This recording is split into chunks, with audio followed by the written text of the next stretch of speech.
Hello, everyone. Welcome to Living the Liminal this week.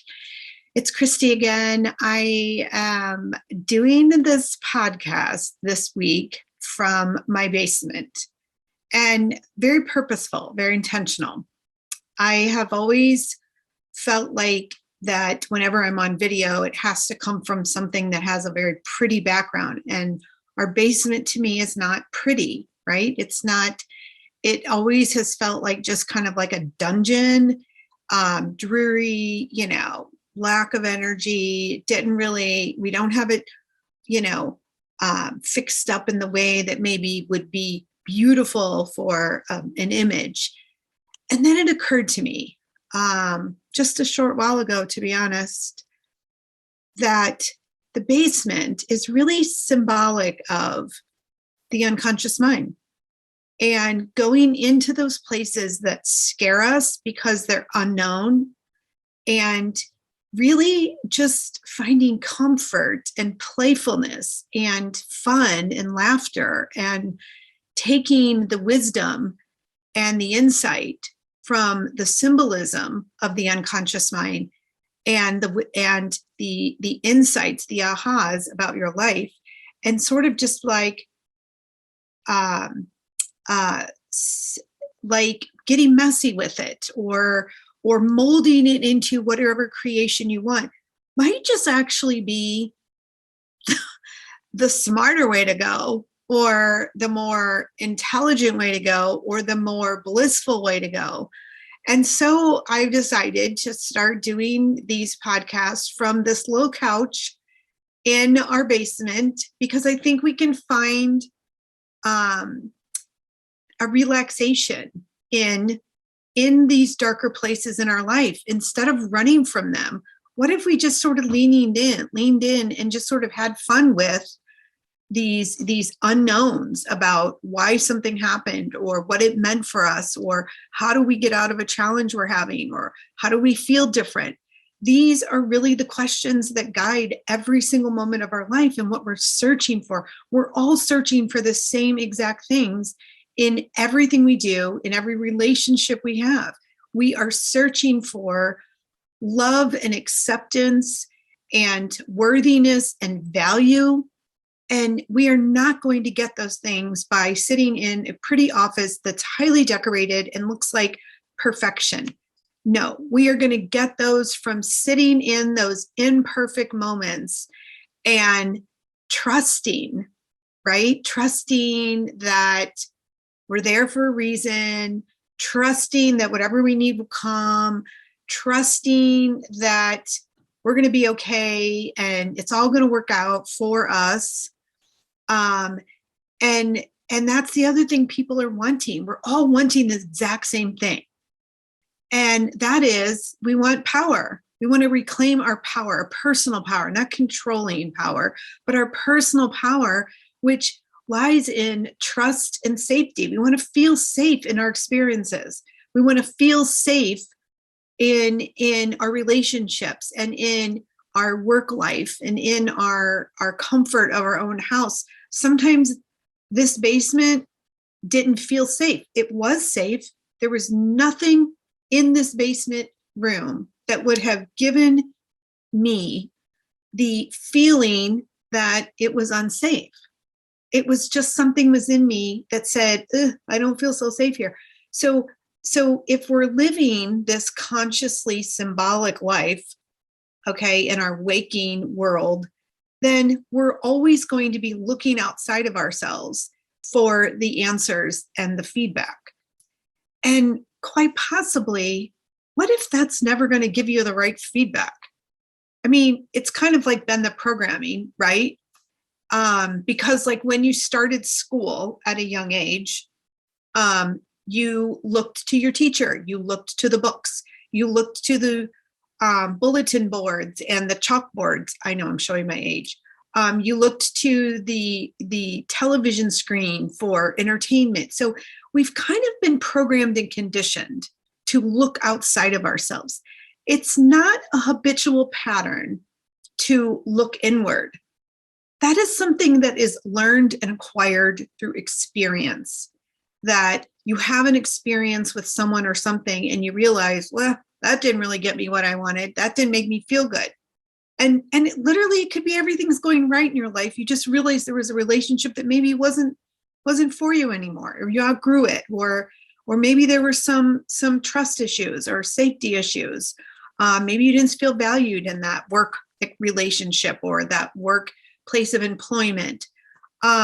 So we're always looking outside of ourselves, and quite possibly the answer really does lie within ourselves.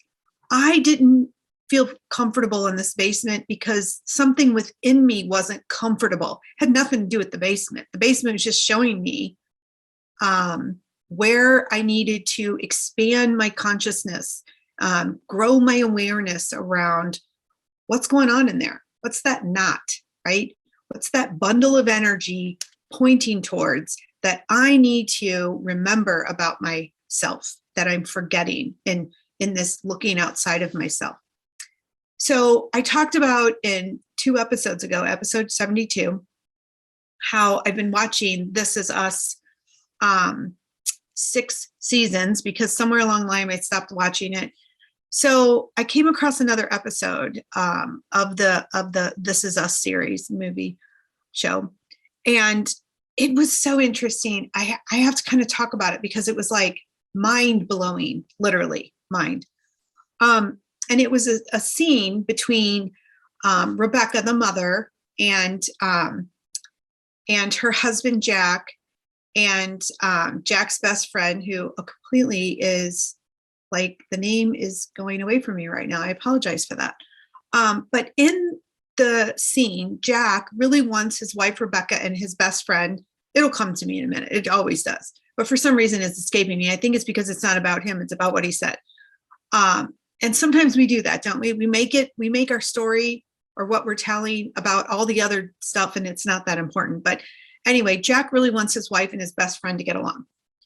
And so he puts them in a space and says, do not move until you understand each other and can befriend each other, because you are both important in my life and I need this to work.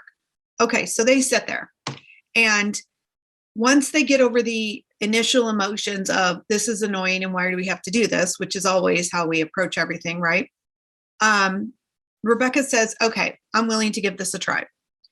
And she looks at this friend and says, what's your story? I mean, what an absolute hilarious question to ask. What's your story? We never ask that question. We ask, how are you doing? We ask, what do you do for work? We ask, where do you live? We ask, how many kids do you have? Or your mom? We ask those kinds of ridiculous questions, but we don't ever get to the depth of, what's your story? Like, because that's really another way of saying, tell me about yourself. You know, tell me about what you believe. Tell me about what you think. Tell me about what you like. Tell me about what you don't like. Like, that's deeper connecting in a relationship. And what I love about it, Miguel, see, I knew the answer would come to me eventually. Miguel, the best friend, turns to Rebecca, the wife, and says, I don't know. Good question. Ask me again later. Now, that could piss you off, because honestly, that could be something like, well, he didn't even answer the question. But he did, because what he was basically saying is, my story doesn't define who I am. Let's just get to know each other. Let's just talk and see where it goes. Let's go into the unknown. Let's share the things we never thought about sharing before. Let's not write a story. Let's not hold to a story, because a story is the armor of the ego mind. It's the armor of your intellect that says, oh my gosh, you are defined by these particular kinds of things, these events, these thoughts, these beliefs. This is who you are. A story is never truthful. It's never. I mean, you can believe it. You can believe parts of it, but it's never 100% believable. So what's interesting about that is whenever my kids were younger, and they would come home with, oh, that teacher is so ridiculous and lame. Or they would come home with, it's so unfair, and they'd carry on their story, right? They'd start to say their story. Or if they got into some kind of trouble and I said, tell me what's going on, what happened? And they would give me their version, right? I always felt like, my husband and I always felt like, okay, half of what you're saying is truthful. The other half is elaborated on and conspiring so that it works for you, so that your story works for you. So if you think about this in your own life, what you're telling, what you're saying, and I do this too. I am not saying all this because I am good at this or perfect at this. I am sharing this wisdom because this has been my aha lately. I always come on here and share ahas. So my aha is that there is about half truth in your story that you tell. The other part of your story that fills in and makes it so juicy, right, and engaging, and is meant to be elaborated on and meant to blow it up and meant to be that neon sign so that someone else hears your story, not so that you feel loved and connected and all about it, but so that it opens them up to a increased awareness of their own consciousness, to allow for space so that that person can remember parts of themselves that they forgot, or that they're denying, or that they're rejecting. So when we tell our stories, while it doesn't define us, it certainly does help connect us in a deeper way with other people. When we hide and we don't want anyone to know our story, we are not connecting. And we are a consciousness that is the framework, the essence of the consciousness that we are a part of is about deep and holy connection. And we're constantly in these battles to win. And that's not really the battle on the field. The battle on the consciousness field is about who can be their true self more than anything else. Not more than the next person, more than anything else. How much of you is really telling the truth by way of what you say, what you believe, what you act upon, your actions, your behaviors, and your storytelling. So, a lot of what we do comes from our conditioning, our programming, how we learned feedback from the outside world, right? And what's interesting to me is we all learned these things because think about when you're little and the very nature of a teacher in a classroom, right? Or a parent in a family was there to keep you safe. So just like your ego mind is there to keep you safe, your intellect, your analytical mind is there to keep you safe, however you want to refer to it, was there to keep you safe. It was there to keep you embedded in, quote, a story, right? Or a set of beliefs so that you did not get harmed or hurt. It took you from pain to fun and some might call it pleasure, some might call it joy, some might call it love, some might call it just in a different environment, okay, an awakened environment. So think about when you were little and a teacher would say, oh my gosh, don't get too close to that. That might hurt you, right? And a parent might say, oh, be careful, don't get too close to that. So think about it, like, don't get too close to the stove. Don't get too close to the edge. You might, if you're walking on a hike, you might fall off there. Don't get too close to the pool, you might fall in. Don't get too close to the rock ledge, you might fall off. Don't get too close to the water, you might go in the river. So don't get too close to the edge of a canoe, you might fall over. So there's all these don't get too close to. Even when people have colds, and we're in this still, I think the outer layers of the COVID-19, and we're like, don't get too close to people because you might get, right? So our minds have been programmed to analyze the concept of don't get too close to the edge. Well, if you think about that consciously, okay, In order for you to expand and explore, you have to get close to the edge. You have to. You have to get close to something in order to explore it. So if you think about scientists or even anthropologists, they get close to whatever it is that they are exploring, that they are hypothesizing about. So in order for you to understand yourself better, you have to get close to the edge.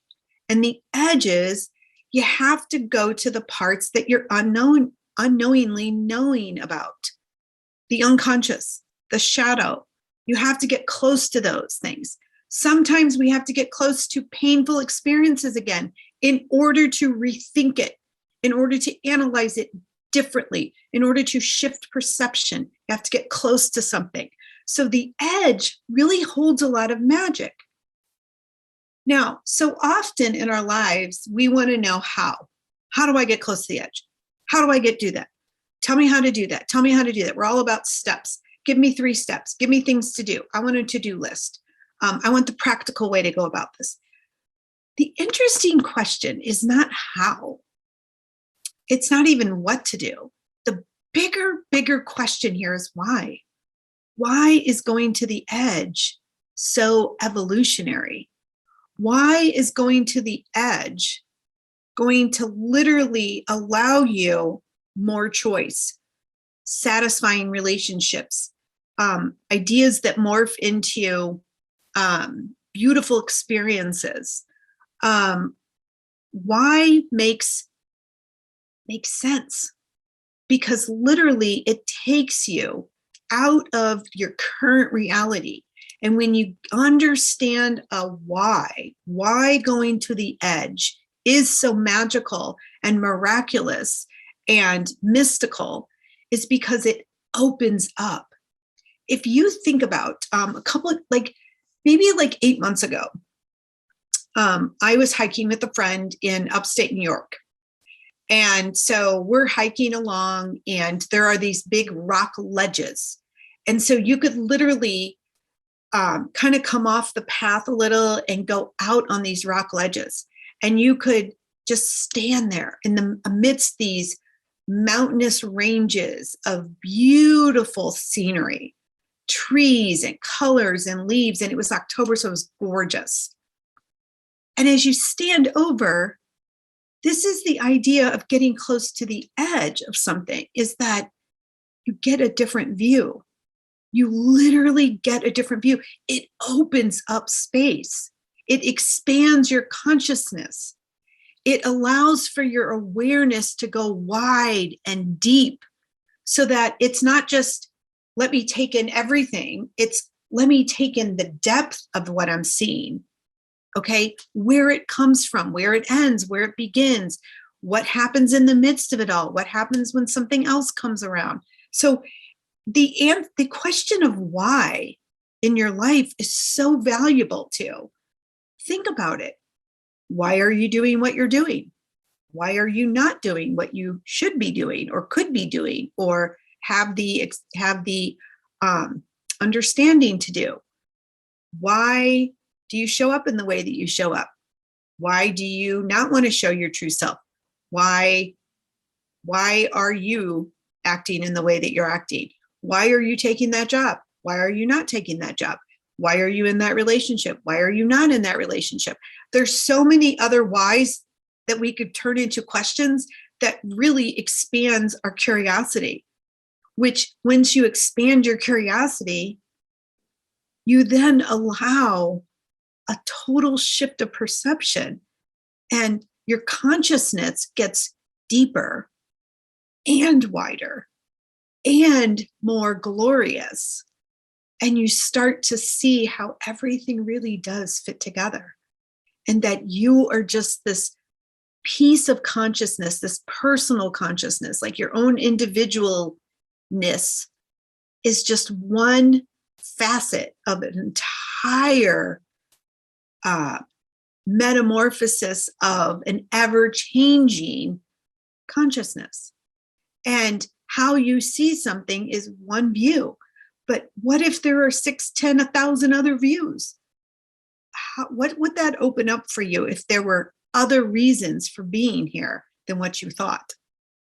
What if your purpose was even more spectacular than what you think?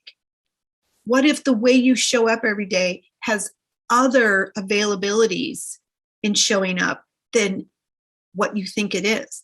What if your reason for having this partner or these children or this job or this family or this neighborhood or this house is even more important than what you thought? What if it's not as important as what you thought?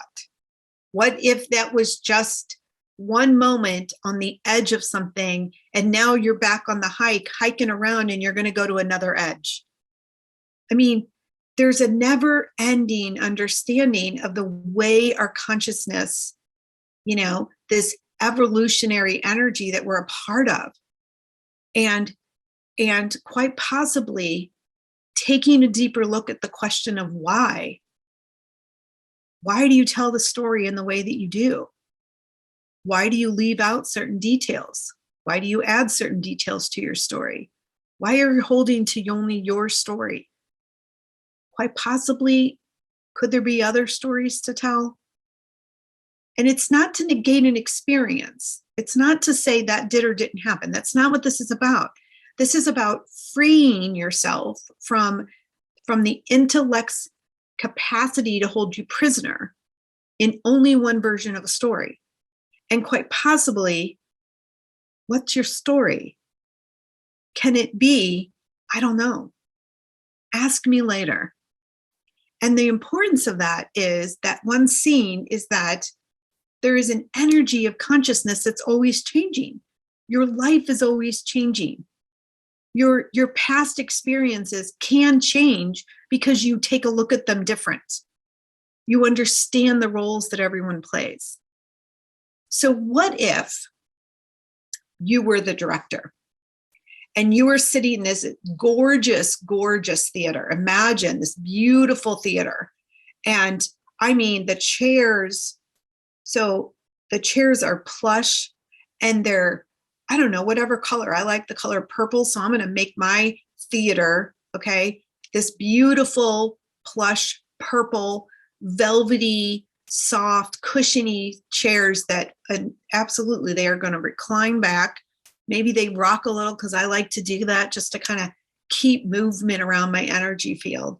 So imagine this theater with these gorgeous chairs, okay, these seats, and you look upon this stage in front of you. And this stage in front of you is just gorgeous too. It's wooden and it's not wooden and it's like, very secure and it's very built very well, safe. And you've got all these characters up on stage and they're just playing out a role, experiencing the story that you're telling. And they're kind of showing you a visual for the story that you're telling. You have agency over your life. You are the one in charge of your life. So in this very liminal space between what the mind is creating by words and phrases and sentences and what really is playing out in front of you on this stage of life in your physical reality, there is an edge that you get to be a little edgy here. You get to open up your consciousness. You get to expand your awareness and you get to have agency over your story. Develop it in the way that works for you. Be creative, be curious. What if that character did that? What if that person said this? What if instead of this experience, it morphed into more like this? What would open up for us if we did that? Now, I'm learning this too. I am no means expert. I kind of think of myself as more like a soul stirrer. I'm just here to kind of stir the pot, which, sometimes we look bad upon that, but I think that's hilarious. Stir up the story.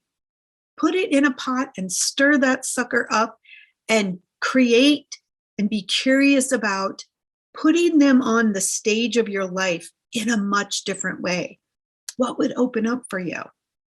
How would your consciousness open up and expand? How would your awareness open up and expand? How would you feel different? Would you feel less resistant to some experiences, some people? Would you feel less stuck, like you were just standing and couldn't really see over the edge to see the beautiful and the joyous and the blissful and the freer? So what opens up for you? What if we took our old stories, literally, and we put them in the palm of our hand? All the parts of our story, we put them in the palm of our hand. And what if we looked at it in stillness and in quiet, and we said to the story, what needs to be taken with me? What's the story that I'm willing to take with me that serves me well, that feels really good about any relationship, any past experience that I've had, my upbringing, my othernesses, okay, the other parts of my life. What about the stories I tell do I need and want to take with me? Extract those pieces of wisdom and insight. That's why we take our experiences with us. That's how we do it. Extract the wisdom and the insight, and imagine that you're putting it in a little duffel bag, cute little duffel bag, because I'm all about cuteness. And you're going to now journey on into another edge of your consciousness. And all the rest of the story that feels deflating and feels like low energy, right? You don't need to take that part with you.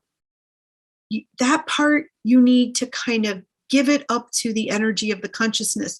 So imagine that you put all of that in a bubble and you just kind of shove all the stuff that is confusing, it doesn't make sense, and you can't really understand why things happened in the way that they do, or why that person was brought to you, or what that experience even was good for, because it just didn't feel good. And you put all of that in this bubble, this translucent bubble.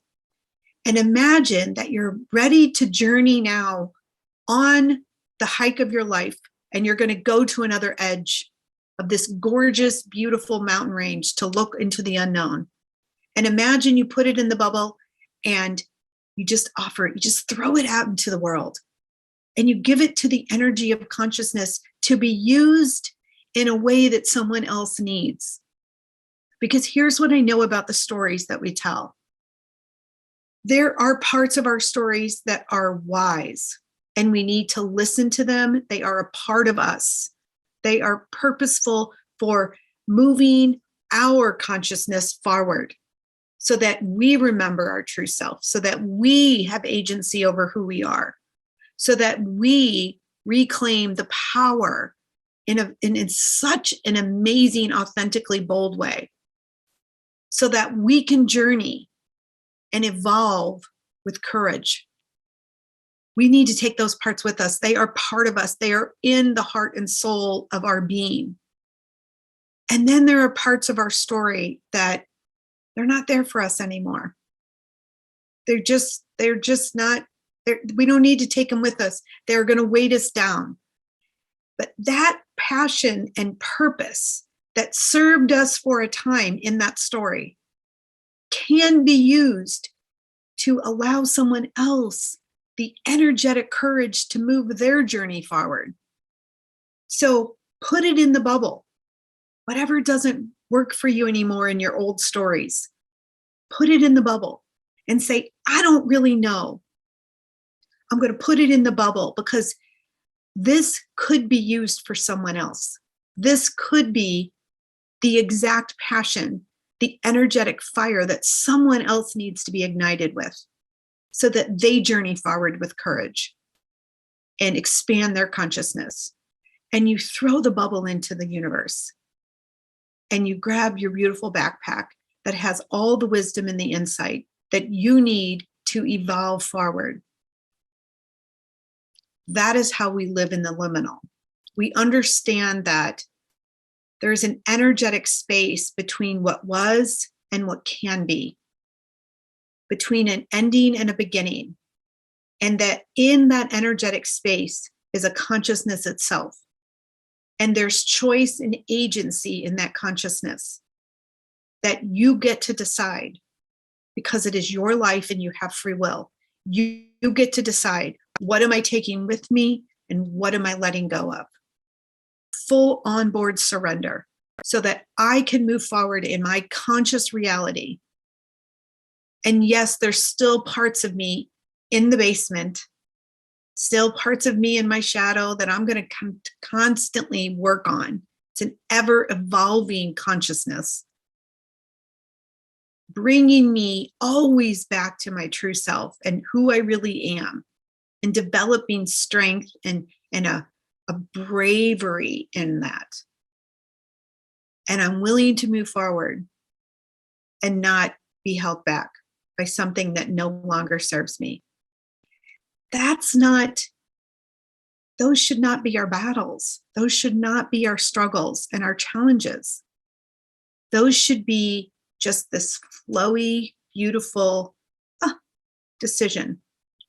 The same way you choose what you're going to eat every day, the same way you choose what you're going to wear that day, the same way you choose where you're going to drive and go on for vacation, is the same choice making that is involved in what part of the story do I need to take with me, and what part of the story is ready to be let go of.